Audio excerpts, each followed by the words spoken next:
A battered figure lay sprawled on the ground, steeped in despair. His predicament began with an attack from a creature that was nothing more than programming. He was certain his 17th year of life was about to be cut short, a premature assumption. The scene shifts to 3 months prior, near an active volcano. Below, 2 individuals stood against a dragon. The beast charged, targeting the human equipped with a shield. The blonde-haired companion yelled a warning to Naoki, indicating a powerful strike was imminent. The monster swung to obliterate the man with the shield. The defense did not hold. The shield shattered, its wielder thrown violently against a wall as his health points dropped to 1. A system alert confirmed the activation of his super resistance skill, noting 46 uses were still available. Naoki, recovering on the floor, acknowledged the familiar surge of fear the ability always caused. Seizing the opportunity, the blonde warrior rushed in, acknowledging that Naoki had created the ideal opening. His sword sliced through the dragon, causing it to dissolve into a flurry of digital code. This victory advanced the blonde fighter to level 20, finally unlocking the conditions for a class change. The blonde warrior was Hirori, level 20. Naoki expressed his discomfort with repeatedly being used as a human shield for his older brother. Even in a game, having his health reduced to a single point was a terrifying experience. He rose, announcing an end to their training for the day because he needed to leave for work. His brother's expression soured, but the necessity was clear. Naoki left, promising to assist with more leveling the following day and voicing his belief that his brother would become the top-ranked player. Hirori returned the sentiment, stating that such an achievement would elevate them both to the number 1 spot. The perspective abruptly changes to an individual in a hospital bed, a virtual reality headset covering his eyes. A television news report discussed a developing crisis. Experts were analyzing an incident within the popular game, Genesis Chronicles Online, affecting players globally from Tokyo to Paris and Rio de Janeiro. A full month had passed since the catastrophe began. The news station sought answers about the cause and potential solutions. An elderly analyst proposed the event was an act of terrorism orchestrated by the game's developers, with the players as hostages. Since the incident's start, logging out was impossible. Damage sustained in the game inflicted real pain, and if a player's health points reached 0, they died in their hospital bed. Death also resulted from any attempt to forcibly remove the virtual reality headset.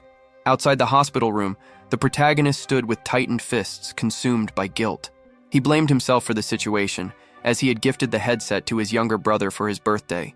On the television, the expert admitted they had no solution and urged the public to avoid logging into the game at all costs. Back in his own home, the protagonist prepared to do the exact opposite.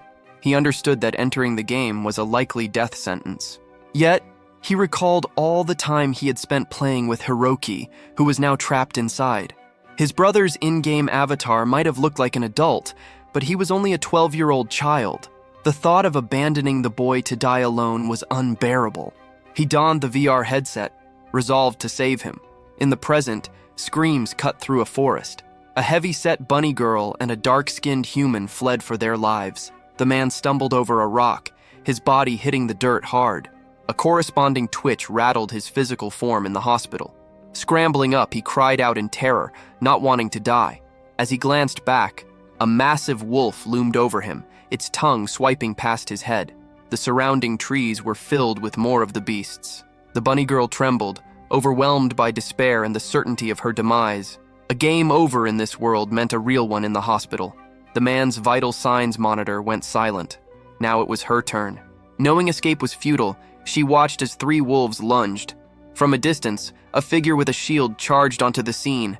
He intercepted the attack just before it reached her, absorbing the impact of the first wolf. The force sent both him and the creature flying backward. His super resistance skill, with its 9,999 uses, activated, leaving him with precisely 1 health point. He was crushed and near death, but alive. He asked if the girl was unharmed. She thanked him but urged him to look at his own critical health status. He dismissed her concern, explaining it was the effect of his unique class talent. The skill would trigger if he took a fatal blow while above 70% health, reducing him to 1 HP instead of killing him. Given the real-life stakes, it was a horrifying ability to rely on. He consumed a potion, remarking that he would never get used to the realistic sensation of pain. His situation was dire.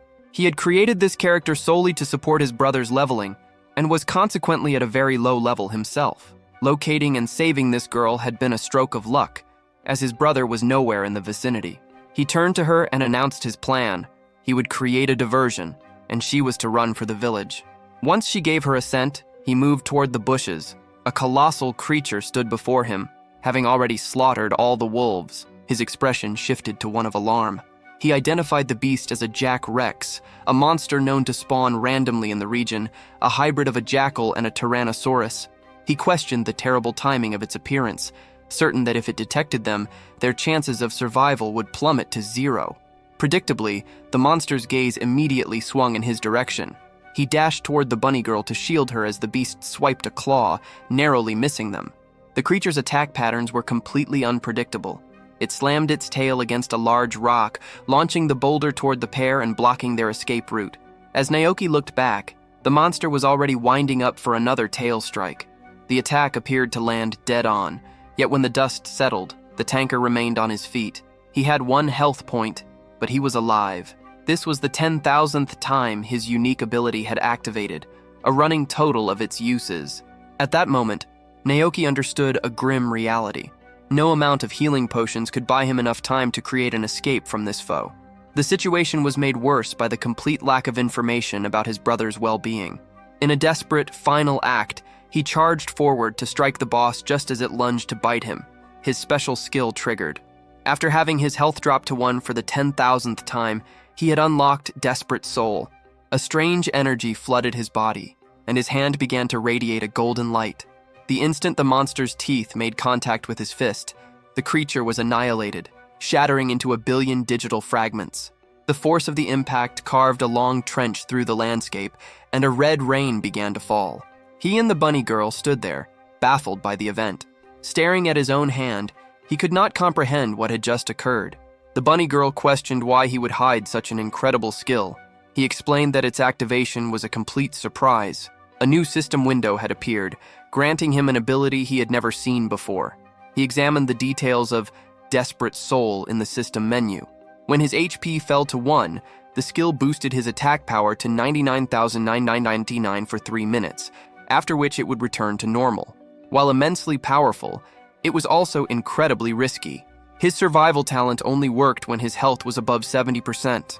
At 1 HP, any minor attack from even the weakest enemy would be instantly fatal.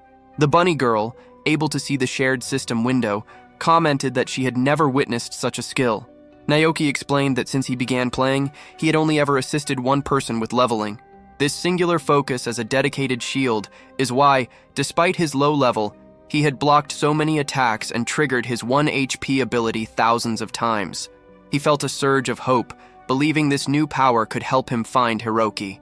Just then, the nearby bushes rustled, and 3 more wolves emerged. The bunny girl screamed in terror. Confident in his newfound power, Naoki prepared to fight. He was still at 1 HP, and his fist should have been glowing. He threw a punch, but nothing happened. The power was gone. He immediately grabbed the girl and fled, knowing that even a single lick from a wolf would kill him. While running, he tried to figure out why the skill failed. He then realized it had not failed. Its 3-minute duration had simply expired. The ability was now on a 30-minute cooldown. The worst part, an unwritten detail, was that during this cooldown, his HP was locked at 1. Fleeing from monsters with a single point of health was a hopeless task. Suddenly, the bunny girl broke free from his grasp and darted to the side. He started to question her actions, but then saw her eating some grass. He thought she had lost her mind until he saw her mana bar rapidly refill. She touched his chest and used a clone skill, creating duplicates of them both. The illusions danced before the wolves, luring them away in a different direction. The real pair collapsed on the ground, exhausted. Later, near the fountain in the game's first village, they formally introduced themselves. The bunny girl was Izoi Rabiko, a level 13 mage. He was Naoki, a level 8 tanker. They both acknowledged their mutual debt, each admitting they would have died without the other's intervention. He commented on her method for restoring mana. She shot back, questioning if he was a complete novice for not knowing that common herbs replenish magical energy. She found it amusing that 2 beginners had barely survived by helping each other, but the levity vanished as the raw fear of her near-death experience surfaced. She began to cry, overwhelmed by the terror of the situation. Naoki placed a hand on her head, offering a quiet gesture of understanding. Both knew that in this new reality, death was permanent. This world was no longer just a game. Genesis Chronicles Online was a massive online role-playing game with a population of over 300 million players worldwide, celebrated for its immersive experience and high degree of freedom. That all changed abruptly. The game's monsters turned feral, launching unprovoked attacks on players and transforming the world into a death trap. This brutal challenge appealed to some, leading to the high-risk survival strategy he and his brother devised, a tactic that demanded perfect execution to avoid a swift and final death. The bunny girl praised his unique skill, expressing amazement that he could obliterate such a powerful monster with a single blow. She remarked that for a moment, his power reminded her of Hiroki. At the mention of the name, he seized her shoulders, demanding to know if she knew his brother. She confirmed it, explaining that Hiroki, known as the Hero King, was famous and had saved her once when the chaos began. The protagonist asked her to send him a message, a feature he had yet to unlock due to his low level. She agreed to contact Hiroki and inform him that his older brother was with her. Elsewhere, a notification arrived. Hiroki was in the middle of slaughtering a horde of monsters, his hands moving with blinding speed. A horned creature with 4 arms confronted him, urging him to stop and read the incoming message. The boss-like being taunted him, calling it his last opportunity to communicate with anyone. Hiroki dismissed the warning, stating he would respond after he had won the fight. Back at the fountain, the girl relayed to Naoki that Hiroki had not replied, concluding he must be engaged in something important. His location tracker indicated he was close by, so they could go investigate. He agreed it was a good idea, and they set off immediately. The scene cut back to Hiroki, facing off against the formidable boss. He activated his battle aura and swung his sword, but the creature merely laughed. The attack was ineffective, and Hiroki was thrown violently to the ground. The boss, named Zell, a level 63 Demon King, landed before him with his dragon, commending the boy's heroic spirit. It was then revealed that Hiroki himself was an incredibly high level 65. Hiroki realized Zell was not an AI monster, but a player who had obtained the Demon King class. The situation was complicated by Zell's mount, a level 58 dragon. Observing an aura on Zell that matched the energy of the rampaging monsters in the area, Hiroki concluded this player was the source of the entire catastrophe. He resolved to put an end to the chaos. Zell found his determination amusing. He then noticed a group of other adventurers watching the confrontation from a distance. The Demon King laughed and leaped toward the onlookers. Hiroki screamed a warning, but it was too late. Zell grabbed 2 of them by the head and activated a forbidden skill called the Gate of Beasts. Within a second, the 2 players were twisted into monstrous forms. Furious, Hiroki charged, intent on stopping the player who was toying with others' lives. He faltered for a moment, realizing that killing these transformed players would result in their deaths in the real world. He chose to evade, slipping between the 2 new monsters and leaping onto Zell's back. He landed another clean slash across the Demon King's chest. Enraged, the creature commanded his dragon to intervene, but a powerful strike had already gashed the dragon's side. With a serious expression, Hiroki demanded to know why Zell was doing all this, adding that he had no desire to destroy this world. Zell declared the world perfect. It was a place without unfair advantages or needless restrictions, where the powerful earned the freedom they were due. As a supporter of this principle, he had no intention of destroying it. Hiroki yelled back, questioning the logic of loving a world that was responsible for the deaths of countless people. Unmoved, Zell placed his hand on the ground, remarking on their difference of opinion. He then summoned a horde of monsters, declaring that the numbers were against Hiroki. Realizing that Zell was transforming innocent people and creatures into these beasts, Hiroki charged at him with a curse. Watching him fight amidst the swarm, Zell weighed the hero's chances of survival. He knew that in this game, overwhelming numbers did not guarantee victory. At the same time, he recalled Hiroki's earlier hesitation when faced with killing transformed players, a weakness he could now exploit. As Hiroki cut down monsters from every direction, he noticed that Zell had vanished. He leaped into the air, scanning his surroundings, but his expression suddenly changed. Nearby, Naoki and the bunny girl were just arriving, observing the field of defeated monsters. Without warning, Zell materialized directly in front of them, his hand lunging forward. The aftermath was a spray of blood. The Demon King smiled, admiring an unseen act. Hiroki stood between them. blood dripping from his mouth, his torso impaled by Zell's arm. Naoki stood frozen, his mind reeling. He had entered this world for the sole purpose of saving his brother, and now he was watching him be murdered. Before he could process the scene, Zell ripped his arm sideways, tearing what was left of Hiroki's shoulder apart. The Hero King's health bar depleted to 0. His body collapsed face first onto the ground. A system message broadcast that the player Hero King had been defeated by the player Zell, an alert sent to the extensive friends list of players he had saved. As he died, he called out Naoki's name. In a hospital far away, his heart monitor went flat. Zell smiled, proclaiming the hero's demise. Blinded by grief, Naoki threw a clumsy punch that missed wildly.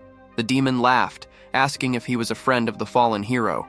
He dodged another attack and delivered his condolences with a fist to Naoki's face. Placing his hand on the ground, he summoned another swarm of creatures, offering to send the boy to join his brother. An explosion engulfed the area. Zell smirked, assuming another loser had been dealt with. From the smoke and debris, however, Naoki walked out with his health fully restored. Stunned, Zell ordered the remaining creatures to attack. Naoki simply raised a hand, and an invisible force sliced a monster in two. The Demon King realized this opponent was different. He gritted his teeth, summoned even more monsters, and commanded them all to attack at once. Surrounded on all sides, Naoki remained untouched. A moment later, Zell found half of his own body had been vaporized by an attack he never even saw. A new trench was carved into the earth. Baffled by how a low-level player could possess such power, he teleported away. Naoki was left standing alone, questioning where his enemy had gone. He asked Rabiko if she could do anything, but she shook her head.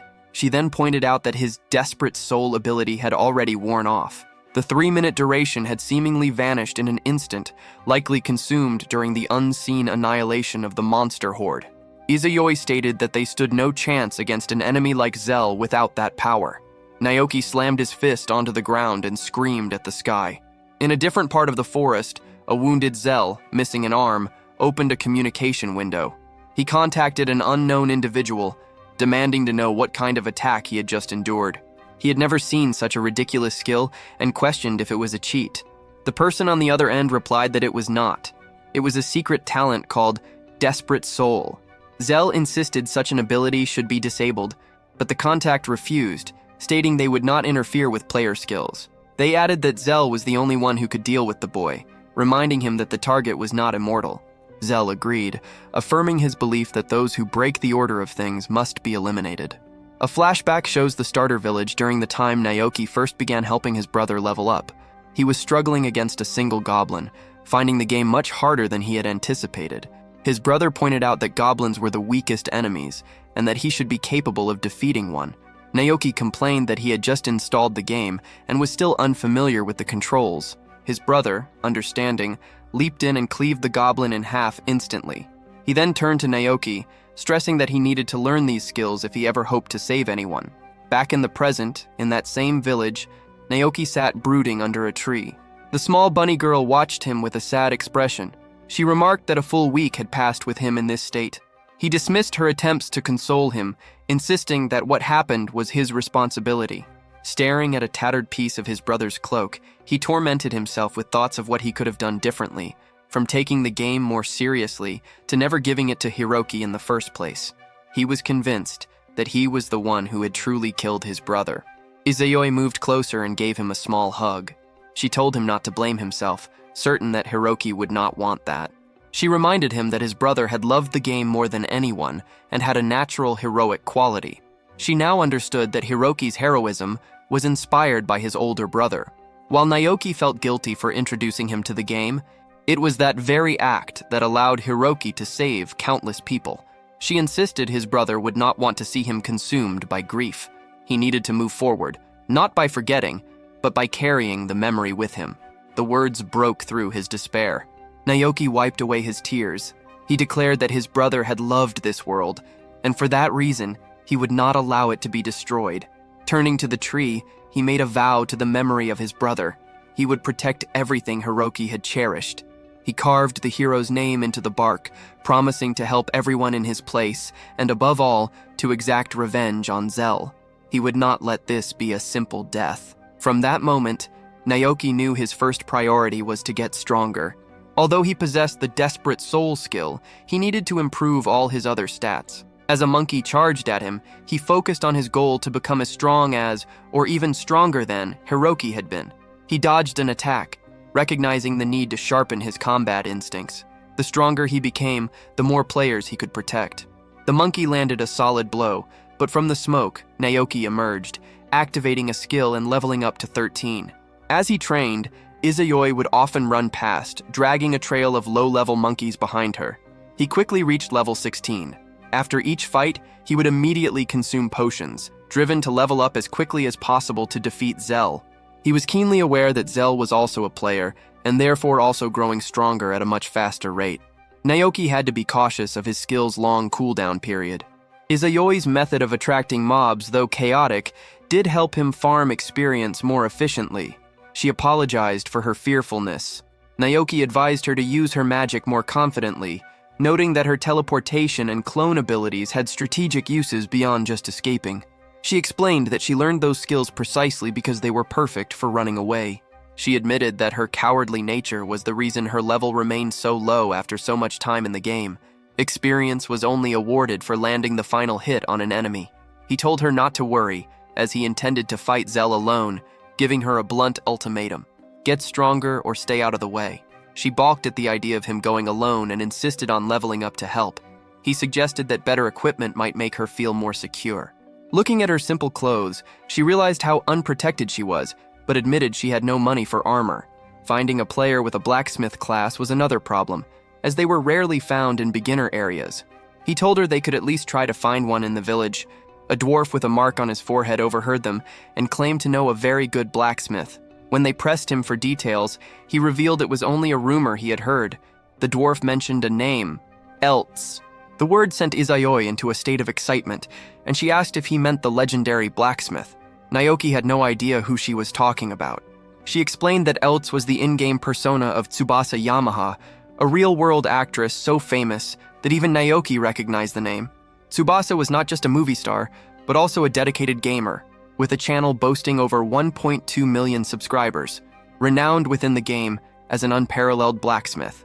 Izayoi admitted that the actress was her personal favorite. The dwarf added a disappointing detail. Though rumored to be in the area, he had never seen her, and she had seemingly vanished for the last 2 months. The scene shifts to a cave, where Eltz is wiping sweat from her brow. In the game, she is the blacksmith, working to collect materials. The progress is agonizingly slow due to her working alone. She was weary of relying on other people.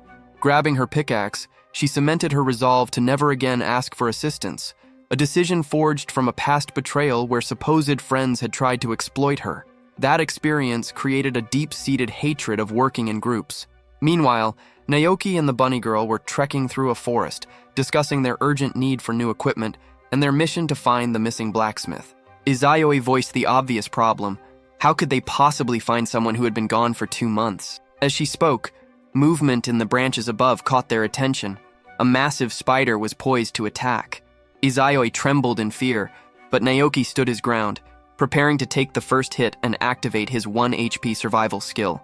She quickly warned him that this specific type of spider attacked 5 or 6 times in rapid succession. The first hit would drop him to 1 HP, and the immediate follow-up strikes would kill him. This new information sent them both running for their lives. Their frantic escape led them to the edge of a high cliff, trapping them. With no other options, Izayoi grabbed Naoki's hand and pulled him over the side. Just before they would have splattered on the ground below, she opened a short-range portal, tumbling them safely to the side. Exhausted and shaken, they looked up to see someone in front of them. They had landed directly at the feet of Eltz, who was in the middle of gathering materials. Izayoi instantly recognized her and called out her name, leaving the blacksmith no room for denial. The moment she was identified, Eltz panicked and fled, her pickaxe bouncing on her back. Naoki shouted after her, pleading for her help with crafting items. She stopped abruptly, opened her inventory, and created a massive wall of shields between them. From behind the impenetrable barrier, she told them to leave her alone. Izayoi recognized the move as a classic Eltz tactic, an exploit of a blacksmith skill that allowed the summoning of hundreds of inventory items at once. As Izayoi yelled apologies, trying to explain they meant no harm, they heard a skittering sound behind them. They turned to see the spider from before. It had simply climbed down the cliff face. Trapped between the monster and the shield wall, they were out of options. Seeing their hopeless situation, Eltz realized she had to act. She dispelled the barrier just as the spider lunged. A volley of portals opened above the creature, and she unleashed a rain of items. A clumsy but overwhelming cascade of equipment rained down, crushing the monster under its immense weight. From a distance, Eltz informed them that her debt was paid. She had saved their lives, and that was all she would do. She said her goodbyes and disappeared, wanting nothing more to do with them. Izayoi was despondent. They had not only failed to secure her help, but had likely made an enemy of her. Sometime later, Eltz entered her cabin near a waterfall. The floor was covered with her creations. She sat down, her mind drifting back to a memory of a live stream. She was telling her excited viewers about a rare material she was about to acquire, promising to craft an item for a lucky subscriber. That was the day she first tried to log out and found that she couldn't. A sinister-looking player had appeared behind her, calling her by her real name, Tsubasa Yamaha. He declared that with everyone trapped in the game forever, it was the perfect opportunity. Before Eltz could react to the threat, a group of other players intervened, restraining the hostile man and telling her not to worry. Sometime later, the grim reality of being trapped in the game had set in. Players gathered, discussing the widespread desperation. It became clear that people famous in the real world were becoming targets. The group that had saved her, seemingly out of goodwill, offered her their permanent protection. Eltz stood up, rejecting the role of someone who needed to be guarded. She lifted her hammer and declared her intention to help people protect themselves by crafting powerful equipment for everyone. Her resolve inspired the group. They ventured into the mountains together, hunting for minerals to aid her craft. They spent their time sharing stories around campfires and adventuring in the forest, quickly becoming a close-knit team. Before long, everyone in the group was fully outfitted with her gear. This period of hope did not last. During a hunting expedition, the entire party was ambushed and killed. In the final moments, the archer of the group sacrificed himself, urging her to run while he held off their attackers. She escaped, but was consumed by a crushing guilt. She blamed herself for the tragedy, believing she was not strong enough to fight alongside them and that her crafting skills had failed to produce gear good enough to save them. In her mind, everyone had died just so she could get away. This belief drove her into self-imposed exile, determined not to drag anyone else down with her. The scene shifts to Zell, who stood before a skeleton and announced he was heading to the northern region. He turned to his two subordinates, a small but menacing demon girl and a large, brutish demon man, and gave them their orders. Their mission was to find the blacksmith Eltz and bring her over to their cause. The two demons grinned with manic energy and pledged to obey the command. Back at her hidden cabin, Eltz resolved to gather more materials, hoping she would not encounter anyone this time. Her solitude was shattered by a sudden explosion that blasted her clear of her home. The two demons appeared before her, greeting the legendary blacksmith by name. She knew instantly that they were not players. The large demon asked if she understood why a monster like him had come for her. Before she could respond, he explained he carried a message from his master, Zell. From that day forward, she would serve him. The name was familiar to her. Zell was the player killer terrorizing the game world. The demon continued, describing Zell's ambition to transform the world into a better place, a goal that required superior equipment. She was to be the one to forge the weapons that would eliminate all who opposed them. Eltz did not look pleased. She opened her inventory and acknowledged the offer, but flatly refused to use her skills to create tools for slaughter. With that, she erected a massive wall of shields. The demon simply charged through it, shattering the barrier to pieces. When the dust settled, she was gone. She had tunneled through the earth, thinking to herself that she would never create weapons to help people kill one another, just as her party had been killed. Her escape was cut short when a hand punched through the ceiling of her tunnel, grabbing her and yanking her back to the surface. The large demon praised his partner, Enkidu, for the successful capture. He admitted Eltz's escape plan was impressive but futile. He noted how easily they had destroyed her hideout and reasoned that she was too clever to be left unrestrained. He declared he had an idea and plunged a dagger into her leg. He remarked that, as a blacksmith, she surely wouldn't miss her legs. As Enkidu held her down, the demon summoned a hammer, preparing to sever both of her limbs. Before he could strike, an arrow shot down from the mountaintop and slammed into his shoulder. The demon looked up in shock. It was Eltz's old party, led by the red mohawked archer she had seen die. He informed the demon that there was no escape and that he should surrender. Eltz stared, completely bewildered by their impossible appearance. The demon laughed, mocking the humans for thinking they could win with superior numbers. He began to gather energy in his hand, telling Eltz to watch carefully and see what happens to those who defy Lord Zell. A gigantic sword materialized in the sky, its size dwarfing the entire forest. Eltz clutched her head, forced to witness the impending doom of the group that had just arrived to save her. They were about to be vaporized. She screamed for him to stop, promising to obey his every command. He turned to her and stated it was too late. The human group stared up at the sky, paralyzed and with nowhere to run. She screamed again in despair as the building-sized blade fell upon them. The demon laughed, remarking that it was a spectacular ending, but then he noticed something was wrong. He, the demon, had survived the impact, left with a single health point. Directly beneath the colossal sword, Naoki had blocked the full force of the attack. At the same time, Izayoi had used her teleportation magic to warp the other players to safety. Eltz recognized the pair, and the demon seemed to know of Naoki as well, identifying him as the person Zell had mentioned. Hearing that, Naoki demanded to know if the demon was an ally of Zell. Without waiting for a response, he grabbed the tip of the massive sword, smashed it, and hurled the fragment back at its creator.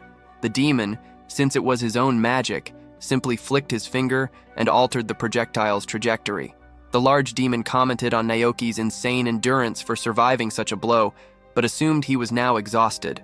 Naoki countered that both he and Zell severely underestimated his strength. A small teleportation portal then appeared at Eltz's feet.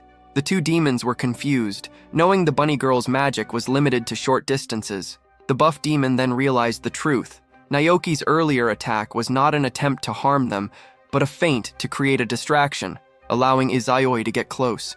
She darted right between the two demons. Her plan was not over.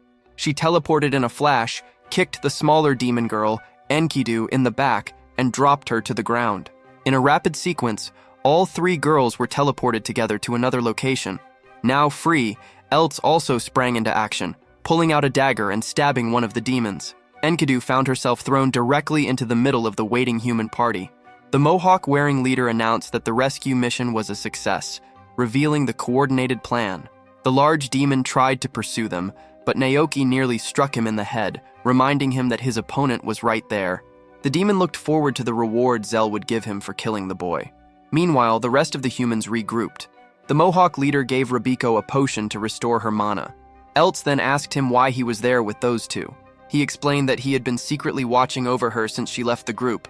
They knew she was blaming herself for what happened and decided to protect her from a distance. Izayoi added that when they heard the explosions from the cave, they quickly formulated a plan to save her.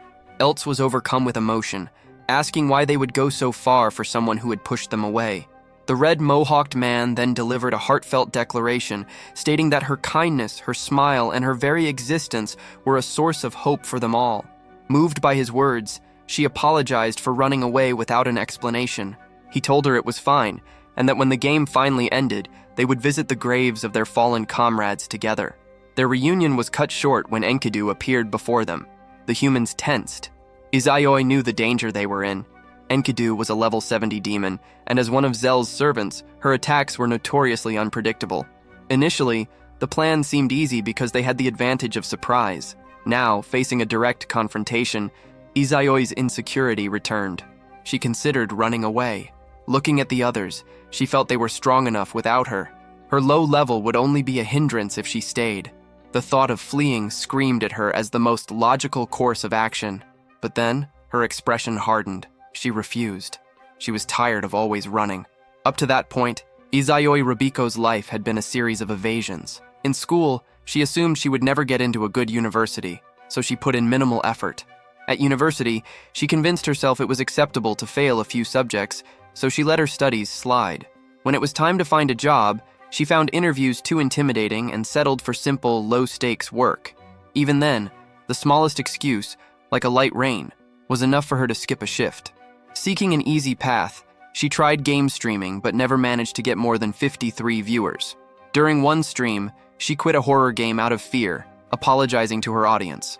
They responded with scorn, pointing out that she always ran away and should try to finish something for once. She thought they were being unfair. The game was genuinely scary. She decided to try a more conventional game, Genesis Online, and ended up trapped like everyone else. She had always been a coward, and the death game only made it worse. She had met heroes like Naoki and Eltz, individuals who fought without retreating, a quality she felt she utterly lacked. Two players charged recklessly toward Enkidu.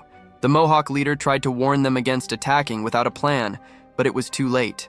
Enkidu stated it was easier this way and thrust her hands through each of their chests. The two men fell, writhing on the ground as poison coursed through them. The demon explained that anyone who took even a single point of damage from her would die from her venom. Antidotes existed, but there was not enough time for them to work. Eltz identified their foe as the Poison Snake Princess, infamous for her unpredictable attacks and deadly poisons. Still, she noted, it was better than facing the even stronger Gilga. She remained unsure if they could win. Then she noticed Rabiko standing bravely, having stepped forward to lead the group.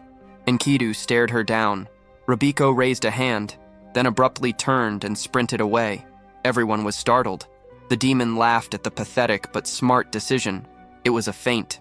Believing people don't change so easily was a mistake. She faked her retreat, opened a portal, and vaulted over Enkidu, telling herself that this time she would only run if everyone else was running with her. After tackling the demon to the ground, she turned and screamed for everyone to attack. The entire group unleashed a barrage of weapons and projectiles. The demon could not react in time and was engulfed in a massive explosion. There was a moment of concern for Rabiko's safety. Something then came flying out of the smoke. It was Rabiko, crashing to the ground with only 49 HP left. Enkidu emerged from the blast, undergoing a transformation. Her latent power had activated, making her much stronger. She thanked them for forcing her into this form, which she claimed was perfect for slaughtering them all. Eltz recognized it as the demon's trump card, an ability that triggered when her HP fell below 30%. A timer with the number 300 appeared over Rabiko's body and began to count down. Enkidu explained that while in this form, anyone she attacked would die within 5 minutes. Eltz began to panic, thinking everyone would die because of her. But Rabiko stood firm, declaring that this time they would all survive together. She once again began to walk alone toward the boss. Watching her, Eltz closed her eyes, then called out for Rabiko to wait. Since the day her old party died, she had sworn her equipment would not be used for killing anymore. But things were different now. A system window appeared before Rabiko, asking if she wanted to receive the messenger's mantle. An elaborate sequence of flashing lights and spinning followed as the powerful armor equipped itself. Eltz stated that her items were meant to protect her companions. Rabiko was ecstatic, jumping around in amazement at the item she had received.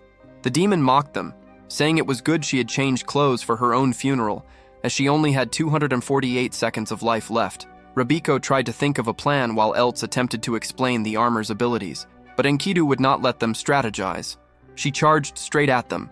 Eltz immediately activated a shield skill, trapping herself and the rest of the adventurers inside a protective barrier, leaving the newly armored Rabiko outside to face the demon alone. Enkidu tried to break through the shield barrier but could not. She began preparing a spell, creating a poison bomb in her hand. The shield started to melt under the assault, allowing the toxic gas to leak inside. The demon declared that everyone within would slowly be infected. Inside the dome, however, a series of shields formed a staircase, which Rabiko used to climb to a higher position. Enkidu asked if their little plan was ready. Rabiko ignored her, knocked an arrow, and fired. The demon caught the projectile with ease, mocking the pathetic trick. She was certain the girl possessed only magical abilities and no real offensive power. She leaped forward, announcing her disappointment in the lack of a real challenge. In the middle of her charge, Rabiko activated the ability of the Tsukuyomi mantle. She began to float, a luminous moon shining behind her. Before Enkidu could question this new form, the girl used a teleport skill. This was no ordinary teleport. She summoned countless portals across the battlefield, a feat made possible by the armor, which granted her infinite mana for 3 minutes. She bounced between the portals in a non-stop, chaotic sequence, her movements too fast for Enkidu to track. Enkidu calmed herself, reasoning that even if the girl was unpredictable, her attacks were too weak to matter. This was exactly what Rabiko anticipated. The erratic jumping was a distraction. She used the portals to reposition the entire party of adventurers, surrounding Enkidu from all sides. The demon realized she was trapped and had no escape. She cried out for Zell. A massive explosion erupted at the center of the battlefield. Shortly after, the remaining time on Rabiko's poison countdown vanished. The Poison Snake Princess Enkidu had been defeated. The human players celebrated their victory, shouting and jumping. Elts came over to thank Rabiko, stating that none of them would have survived without her. Rabiko smiled, happy to hear the praise, but her focus immediately shifted. It was time to deal with Gilga. Naoki was still in the middle of his fight. Rabiko announced that since her armor's power was still active for a few more minutes, she was going to help him. In another part of the forest, Naoki's own ability was still active. He was certain that if he could land one clean hit, he would win. But his opponent, Gilga, floated in the air, surrounded by a swarm of deadly weapons, telling Naoki to come at him. The demon was confident that the boy would die the instant his desperate skill ended. With renewed courage, Naoki charged forward, aware that he was still at only 1 health point. The demon raised a hand, commending Naoki's bravery. One of the floating weapons shot toward him. He remembered how this attack had once frozen him with fear. He knew a single hit meant death, but he could no longer afford to hesitate. Gilga smiled and sent another wave of weapons. Naoki responded with a display of incredible agility, jumping over one attack, sliding under another, and dodging 2 at once. Gilga was stunned that he was evading everything. As Naoki closed the distance, he knew his only options were to dodge or die. He threw a handful of rocks at Gilga, but the demon easily blocked them with a sword.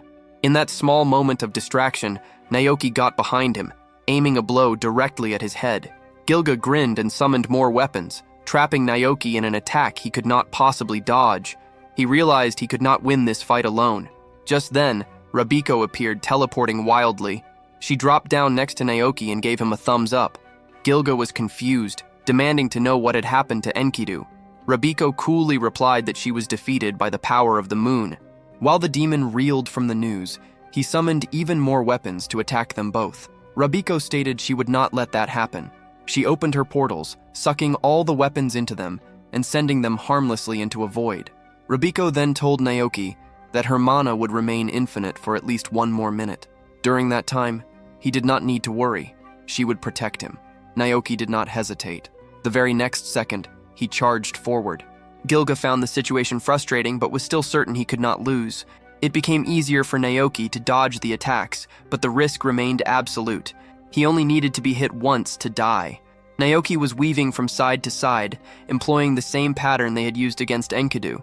At that moment, Gilga understood exactly how his partner had been defeated. He began smiling like a maniac, certain that he was stronger than her and would not lose to the same tactic. He knew that the only person with a significant attack was Naoki, so as long as the boy was kept at a distance, he would be fine. The next time Naoki attacked, Gilga just needed to dodge or strike first.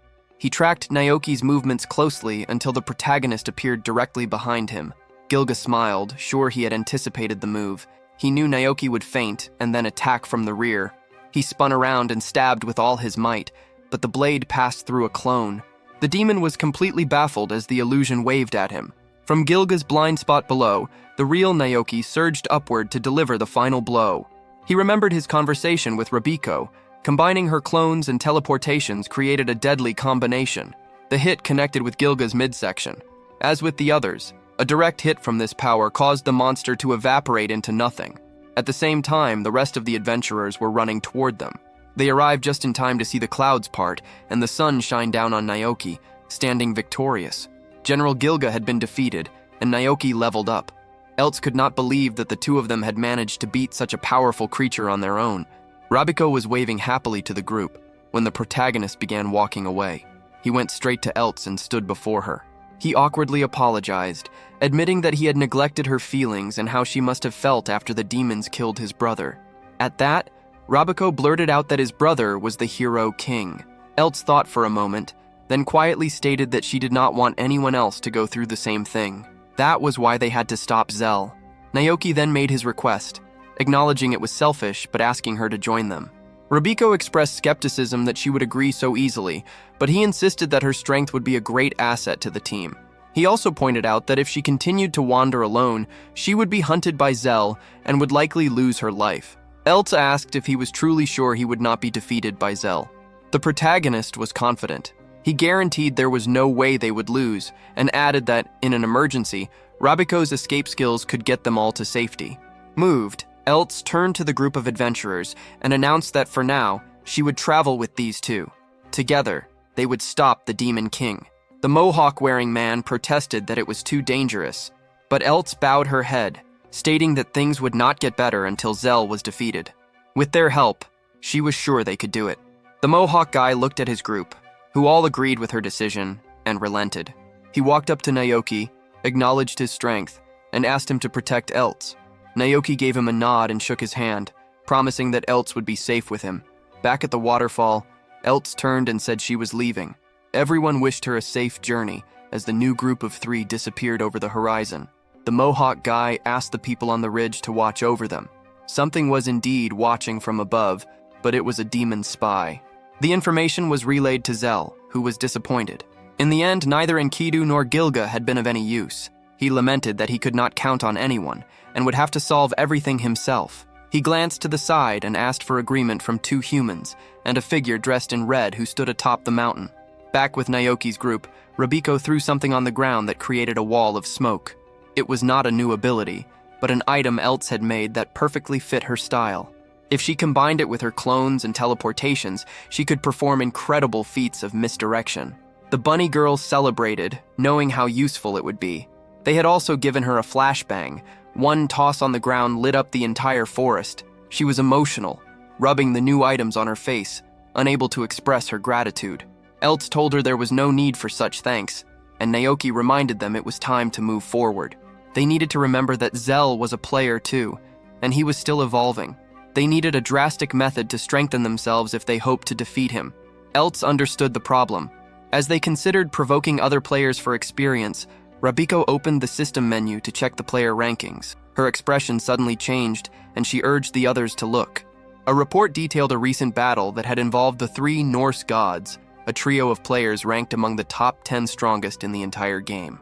Naoki asked what had happened. The scene shifted to a recording set in snowy mountains. There, Zell was lying defeated on the ground. The victorious warriors discussed how the player with the Demon King title was not as powerful as they had been led to believe. An old man ordered them to take Zell to Basilia prison while he was still weakened. Zell was not done. He started laughing from the ground before rising to his feet, declaring that he had been waiting for the chance to fight the strongest players. He even complimented Naoki, stating that the young tanker had given him more trouble. He casually cracked his neck, expressing his disappointment with the fight. The large warrior told him to stop making excuses, but the group's mage warned them to be careful. All of the wounds they had inflicted on Zell had already vanished. The Demon King told them their caution was irrelevant. The outcome would not change. Suddenly, a gigantic dragon appeared in the sky above them. At that point, the transmission cut out. Back in the present, a terrified Rabiko explained that those 3 top players were defeated in that battle and had been missing for the past 3 weeks. Eltz concluded that their own chances were impossible. If the best players in the game had failed, what could they possibly do? Naoki, however, remained optimistic. He argued that just because they were missing did not mean they were dead. He proposed that they go and rescue them. Eltz called the plan insane, but conceded that if they moved carefully, they might at least be able to find out what truly happened. He agreed, and their rescue mission began. They journeyed into the snowy mountains. Rabiko was freezing, her outfit offering almost no protection from the cold. Eltz handed out warm drinks to the 2 of them, saying it should help a little. She also commented on the strange lack of monsters in the area. Naoki saw this as a good thing, as it would allow them to move faster. It was then that they spotted a strange figure standing in the distance. They recognized him immediately. It was one of the top 3 players who had supposedly died, the one known as the cold-hearted Loki. Rabiko started to wave a greeting, but Eltz stopped her, sensing something was wrong. The man called out their names. He began preparing a spell in his hand and commanded them to kneel. Naoki barely managed to dive out of the way, pulling the 2 girls with him. The man warned them that they would all die in that place.